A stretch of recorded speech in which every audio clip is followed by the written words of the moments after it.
your weekly chat with certified nutrition therapist and lifelong foodie Kristin Whitaker, coming to you from Utah Natural Wellness with a reminder that your food should serve you. So, let's dish! Get this down. This is our second Facebook Live for Utah Natural Wellness. I'm Kristin Whitaker, certified nutrition therapist. I'm excited to be here, brought to you by Utah Natural Meat and Milk. So, if you guys shop there, shout out to our favorite farm, right? So today, before we get into our topic, which is leaky gut, which is really exciting because it honestly affects almost all of us at some point, a few announcements. So I've had several emails from people already asking how they can get a hold of me to reach, to get some help and work one-on-one. So I finally have my website up. It is, ready for this drum roll somewhere, nourishwithkristin.com. And Kristin is spelled Kristin. So nourishwithkristin.com. It's bare bones, but you can set up an appointment there and come and, or you can contact me directly and we can get you going. So okay. So leaky gut you've probably heard of. It's also more technical name would be intestinal hyperpermeability. There's a tongue twister for you. Say 10 times fast. So, and it's prevalent. It's caused by our modern diet and our modern lifestyle. So really, it's fair to say if you're a modern person living in this world, you probably have experienced leaky gut at some point, if not right now. Let's start there. You know, Hippocrates said millennia ago that all disease starts in the gut, and he couldn't have been more on point, because what most of us don't realize, when we think our gut isn't healthy, we think we have irritable bowel, we have embarrassing like flatulence, or we have that bloating, we can't get into our pants, or problems like that. Those are gut issues, right? But really, gut issues can appear anywhere in our body. It can manifest as brain fog, or fatigue, or anxiety, or depression. It can manifest as achy joints. It can look like muscle aches and pain. It can be lack of motivation and just dragging tired. It can look like food sensitivities and allergies, rashes, eczema, psoriasis even, and it can spark a host of autoimmune conditions. Autoimmune conditions, without a doubt, start in your gut. So when we say leaky gut, maybe that doesn't resonate with you, but any number of these other symptoms will. Our digestive system basically goes, from our mouth to our back end, and they're just a long, complicated tube where food comes in and then it gets broken down and then food goes out, right? So even when we take food into our system, we're not necessarily taking it into our body. It's just going into this long tube, if that makes sense. So to actually, here we go, great. So to actually get into our body, it has to be absorbed through the membrane that surrounds the inside of this long tube. So in our intestines is where most of our absorption takes place. And this is fascinating to me. There's really only a one-cell membrane that keeps our insides from our outsides, that keeps food or anything that we swallow or enters our gut that way from coming into our body. And that's a tightly regulated area. That's like our front line of defense, okay? This one-cell membrane is what keeps harmful things out of our system so that it can be passed out later, or lets nutrients and the building blocks we need to thrive into our body so we can use them. Does that make sense? Okay, so it sounds like it has a big job to do, and yet it's only one cell thick. That's kind of mind-boggling to me. It seems like there should be this whole sentinel line of defenses. Anyway, this membrane, made up of cells, has tight junctions between each cell that open and close to allow us to absorb nutrients so we can use them. Hi, Kelly. Glad you could be here. Good to see you. We're talking about leaky gut today, and right now we're talking about what part of our gut actually leaks. So the tight junctions between these cells are regulated by a protein called zonulin. I promised you a good Scrabble word, right? When you get stuck with a Z, zonulin. That's the protein that regulates when these junctions open to let us absorb chemicals and nutrients that we need, and closes to seal it off, to keep things moving through our system and not into our system. So zonulin is affected by our gut bacteria, which is why the health of our microbiome is essential to our overall health, because it communicates with our body, and in this case specifically zonulin, to open and close and regulate this membrane that we have to keep things in and out as we need them.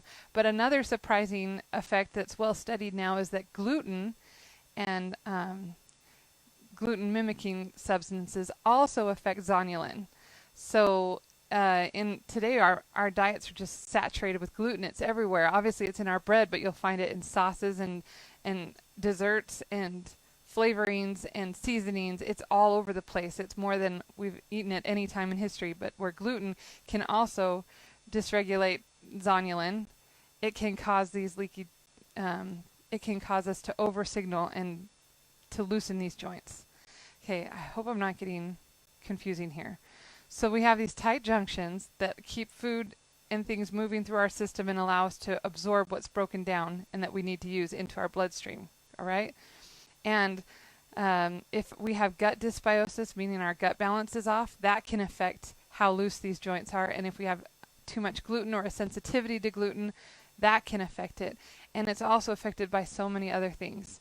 So let's talk first about what else can affect the tightness of these junctions or the permeability of this membrane, the leakiness of our gut, and then we'll talk about what those symptoms look like.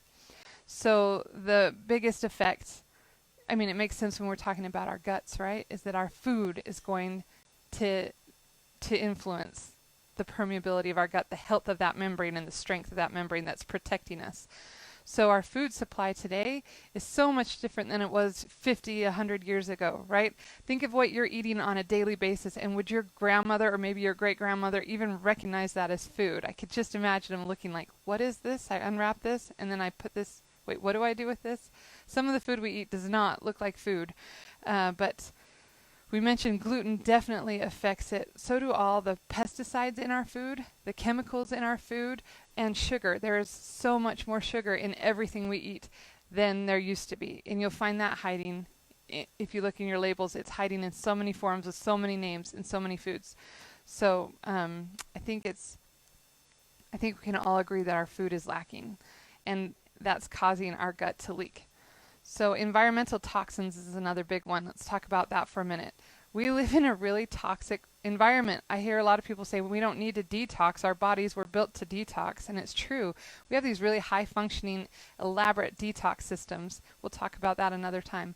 But we've never lived at a point of history where we're constantly assaulted with toxins from every direction. We're eating them, we're breathing them, we're drinking them, they're everywhere. We're putting them on our skin. So toxins come in the form of pesticides, household cleaners, our beauty products. Really, you go outside and you just can't get away from them. So another one, and I'm feeling this one right now, is stress. Our modern stressful environment actually changes the hormonal balance in our bodies, which shifts the gut microbiome in our systems, and it directly affects the permeability of our guts. So if we're living in a high stress lifestyle, or we have that anxiety that we just never take a break from, we don't ever take downtime, we're not sleeping very well, we're just constantly agitated or constantly reactive, then that's definitely going to contribute to leaky gut. Okay, medications. This is surprising. We live in a society that we're so proud of our medications and they solve so many issues and they treat so many ailments, but have you considered the cost? So a lot of medications we take actually damage the gut flora in our systems. Our microbiomes are compromised. This happens most and obviously with antibiotics. When you take an antibiotic, it's like an A-bomb in your gut and it wipes out indiscriminately. So we lose healthy bacteria and we lose the pathogenic ones we want to get rid of.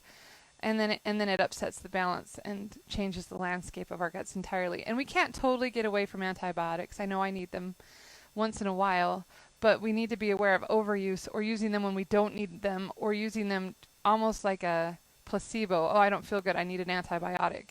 We need to be careful with that.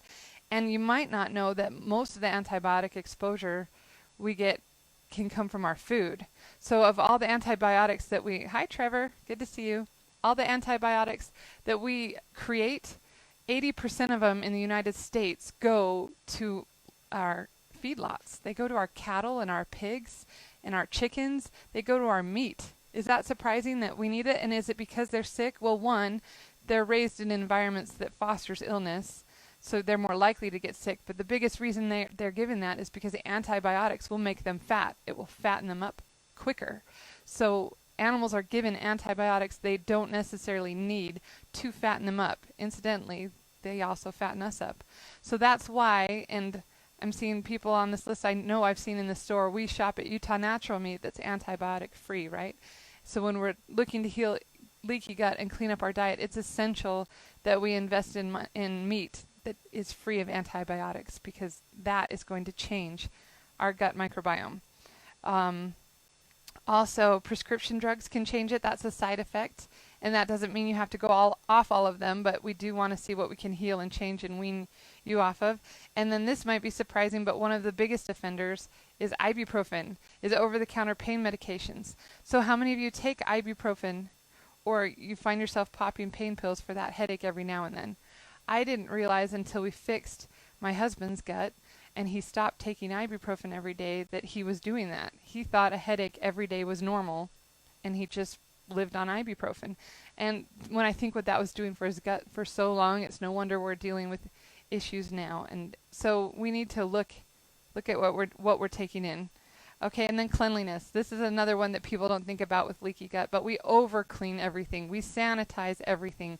We scrub that carrot we bought at the store so there's not a speck of dirt on it. We clean absolutely everything that goes into our body and our hands 10 times a day. And we're actually supposed to be taking in little bits of dirt here and there and have micro exposures to different bacterial climates daily. And that helps us build a robust digestive system. I'm not telling you to stop washing, but maybe lay off the sanitizer and the antibacterial soaps. Just a thought. So to summarize that, what helps us with the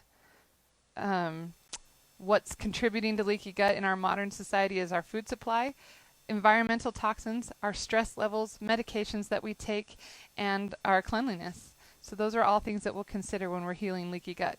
So what does leaky gut do to us? What does it matter that we have these microscopic leaks that are allowing particles to pass into our body? What's the big deal about that?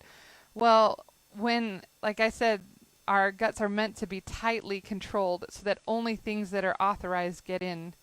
Okay? And that's because everything that enters our bloodstream has a purpose or a use. We're using it to build our bodies.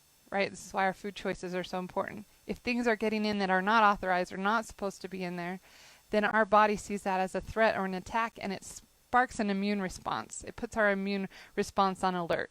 Now, I used to think our immune response was only a response to a disease or a pathogen, a germ that got in, but anything that's not supposed to be there is going to cause an immune response. So that means a little molecule of that Dunford donut you had at breakfast gets in there, you're going to have an immune response. Or something harmless like a piece of corn on the cob. A little molecule of that gets in, and all of a sudden your body thinks corn is attacking us.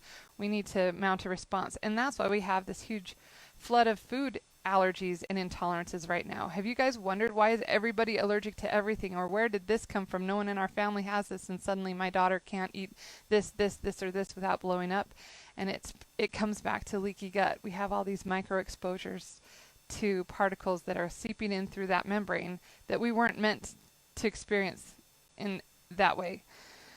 Okay, so having these little breaches, if you will, these leaks, causes intestinal inflammation and irritation, which can cause any number of gastric issues. So gas, bloating, cramping, irritability, spastic, all these things. These are gut issues that can happen. However, you can have leaky gut and not have any gut issues. For the longest time, I thought I could eat anything because I never had. My gut can take it. I never got upset. And yet I had this myriad of other issues that I never attributed to my gut health. And so let's talk about some of those. One of them is nutrient malabsorption.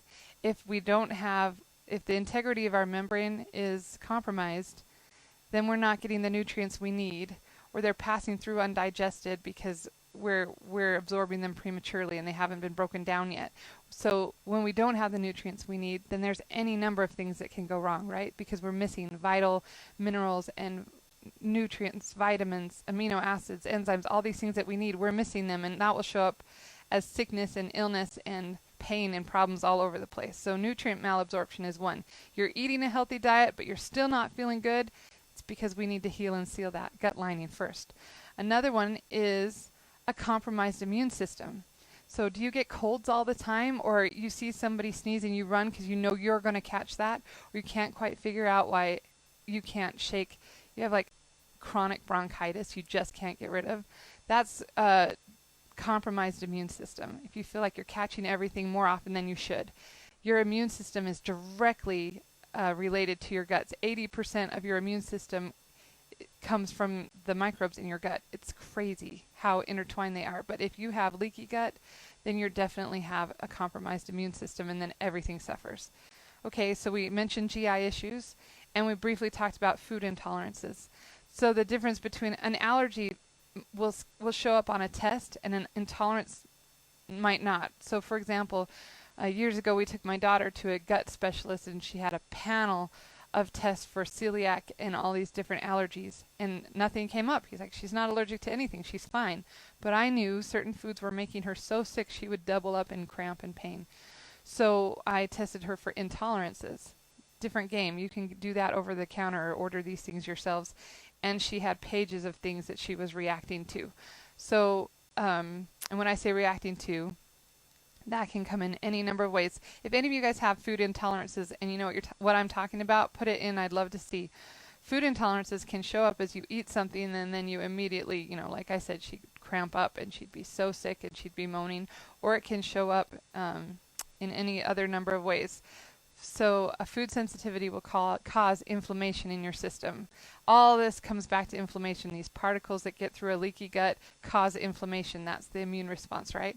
Where in your body that happens determines what your symptoms are. So if you're having inflammation directly in your gut, you're going to have that gut pain and that cramping and the gas and the bloating. But maybe it goes downstream and it shows up in the neurological system. For me, I know this sounds crazy, but inflammation, if I eat something I shouldn't have, it shows up as moodiness, anxiety, and depression. I know when sometimes I'm outing myself here. I'll get really anxious and start nitpicking or even, harassing my husband, and he'll go, "What did you eat today?" And I'll think, "Oh, I'm hypersensitive because of this." So, guys, don't ask your girls what they did to cause their mood, by the way. Just excuse yourself till their mood goes away, and that goes for any bad mood that she's having. Just a tip. Okay. So it can show up, like I said, in anxiety or neurological issues like that. It can also show up as joint pain. So we're dealing with two different kinds of arthritis in my house, and if these people eat food they shouldn't have, their knees hurt, their jaw hurts, their shoulder and back hurts. They just get achiness in their joints, and that can be immediate or it can be delayed, which makes it hard to tie it to food. But that's another one that can happen. Almost any condition you can think of can be a food intolerance. So I have people tell me all the time, "I'm not allergic to anything. I have no problem with food. However, I get headaches every day." Well, let's see what you're eating. Really? Do you think you're supposed to have headaches every day? Let's see what we can do to change that. Okay, and then finally, autoimmune. Autoimmune is a word that gets thrown around a lot, and unless you have a diagnosis, it might skim right past you. Some of the big ones, autoimmune conditions, would be like multiple sclerosis, or lupus, or arthritis, psoriasis, celiac, even autism and cancer are considered autoimmune. Metabolic syndrome, which is obesity related to our metabolism, all these things could be considered autoimmune. Autoimmune just means that your immune system is overreactive and it's reacting to everything that's coming in instead of just specific pathogens and things that are harmful. Okay? So if you have a leaky gut and all these particles are getting through your guts, then your immune system is trying to plug all these holes and react to all of these breaches, these infiltrations, and it's so frenzied that it's not properly analyzing these. So it's like, let's attack that particle, and it doesn't realize, well, that was just the corn on the cob. That's not going to hurt me. Instead, it's building antibodies to that so that it will recognize that in the future as an attack, which means every time you eat corn, now you have a sensitivity. You're going to have inflammation, and you're going to have an immune response, and you're going to be sick in one of these ways, if that makes sense. So to fix this, we need to heal and seal your gut, first of all, to stop the infiltration. And then we need to remove the foods that are bothering you so that your immune system can reboot and look at all these things with fresh eyes. So, for example, like I've been using corn, you take that out of your system for 30 to 90 days to allow a reboot. Then your immune system looks at it and it's like, I haven't seen this before. Let's see. Oh, that's corn. That's good for me. I'm not going to react. Whereas right now you're hyper-reacting to it, and it's just like, oh, it's an invader, it's an intruder, it's hurting me, and it's throwing everything it's got at it. Inflame every tool in the box. So first you need to remove everything that is causing the problems, everything that's, so like we talked about in our food supply, you'll want to get rid of the irritants, the processed foods, the sugar. You'll probably have to go off gluten temporarily until we heal, and then we'll teach you the right way to consume gluten. You'll have to limit the environmental toxins by eating cleaner and watching what you're using in your household. We'll try to do some stress relief with you, so maybe don't do Facebook Lives if they stress you out. Just kidding. This will get better, right? And medications, we'll consider those and what's absolutely necessary and what can be scaled back and what you might not eat at all, need at all. And we'll do everything we can to clean your diet up to help so that you're not constantly getting irritated. So your gut has the ability to heal. You get a new gut lining every, I think, 7 days. It rebuilds itself completely. And the zonulin, this protein that's reacting to the that's the gatekeeper, if you will. I don't know who the key master is, but zonulin would be the gatekeeper that's keeping these junctions tight. It will be able to regulate. It'll self-regulate if we just stop attacking it and stop provoking it. So after we remove everything, then we need to replace what's missing. So for a temporary time, we're going to be helping you. So you might be taking digestive enzymes, and perhaps you'll be taking some acid builders like hydrochloric acid or betaine HCl. So we'll be replacing what you're missing to help you get through to a robust gut again. And then we'll be re-inoculating. We're going through the list of ours. Re-inoculating your gut with healthy probiotics and prebiotics. Some that you can buy. I'll help you pick out a good one, but you'll also be fermenting vegetables and dairy and things that will rebuild your gut. And then we'll be repairing your gut. And that there's herbs and things that can help with that. One of the best, my most favorite gut repair on-call tool is bone broth, because it's inexpensive, it's really simple, and it has compounds in there that will actually heal and seal your gut, and so that it's not permeable anymore. It becomes fully functioning again. It's kind of exciting how it works. So we'll be doing podcasts, and I have classes about that regularly, so watch for that. So yeah, we'll be working on total health, because anything you invest in your gut health will pay off in dividends all over. So for some of you that checked in late that think maybe I don't have leaky gut, let me list off some of these and see if they snag on you. So some of the diagnosable issues that have proven connections to leaky gut and gut permeability would be celiac disease is a big one, diabetes, irritable bowel disease, rheumatoid arthritis, psoriasis, acne. Did you know acne can have roots with your gut health? That's crazy. I wish I'd known that, years ago. So asthma, and bronchitis, chronic breathing issues, obesity, multiple sclerosis, and it has ties to autism, ADHD, and attention, anxiety, depression, so many more things.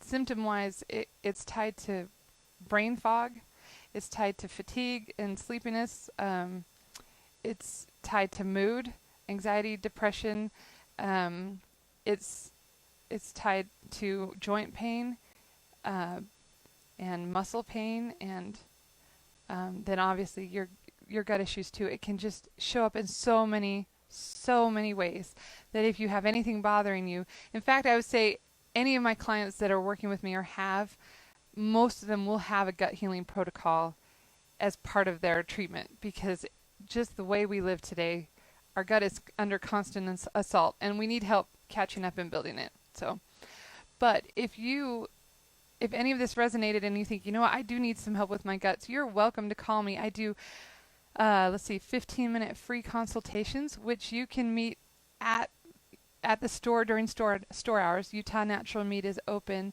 Tuesdays and Thursdays from 2 to 6, and Saturdays 10 till 3. And you're welcome to come consult with me there, or we can do it over the phone or by video. You can see how great and comfortable I am on video, right? You can go to my website, Nourish with Kristin, and set up an appointment, or you can give me a call. And if you want to go further than that, I have consultation packages and services we can do for there. Jennifer Brown says, what kind of test did you use for the food intolerances? I've seen some online and thought about testing. That is a great question. There are a lot of them available. The one I used is at testyourintolerance.com. And I've recommended this one to lots of people, and I will put this in the notes, the comments for people later, but they're relatively inexpensive. After I tested Taylor, my oldest daughter was having the most acute issues, and I was so, the gut doctor had thrown up his hands, and honestly a specialist looked at me and said, 80% of the people that come in here, we really don't know what's wrong with them, we just don't understand. And that's when I went away like, what, that can't be right. So I came home and did this food intolerance thing.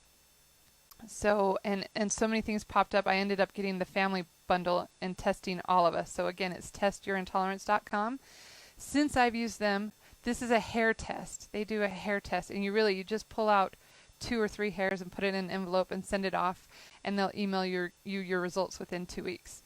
Now they have blood testing too, and those test different antibodies. The reason I chose hair testing, if this is helpful, is because for a blood test to be accurate, you have to have the food in your system for it to test against, where hair can show a bank of data, if you will, from farther back. So where I knew that wheat and corn made Taylor break out in hives and double over and cry with cramps, I didn't want to give her that for a test. So I went with the hair test route, if that makes sense.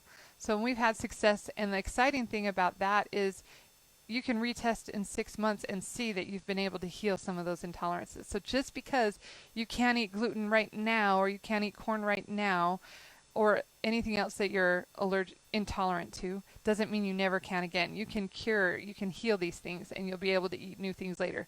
Some of those, I had myself tested, and some of the things on my test disappeared entirely, and some things I just know are always going to bother me a little bit. But I'll better be able to deal with them if I keep my gut health robust and my microbiome diverse. So that was a good question. Again, that was testyourintolerance.com. There are lots of other tests, and maybe I'll do a post about some of the other ones, but that's one I have tried, and I really like working with them. It's super easy.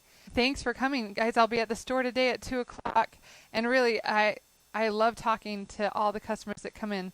We have a new product starting today, the Farmer's Choice Box, which is really cool. That's Shane going, what are some of my favorite things, and putting them into a box and putting it at a really great price. So you might not know exactly what's in there, but I can guarantee you're going to like it. It'll be a sampling. So where the bulk orders now are all beef or all pork, now you'll get an assortment. So you might have a chicken in there, and you might have some beef ribs in there, you might have a pork roast. You'll have an assortment, and then you might even get a few of the fun little products from the store, like a bottle of sauce or primal porridge or something fun like that. But I promise it's good, and it even comes with recipes. So let me just put a plug in for that, and thank you to Utah Natural Meat for sponsoring this. We will be back next week. If you have specific questions you want me to talk about, send them in, because I'm taking suggestions for Facebook Lives. And also feel free to check out Nourish with Kristin, and let me know when you find a bug or a misspelling, because I really am doing this as fast as I can. Thank you, everybody. We'll see you next week.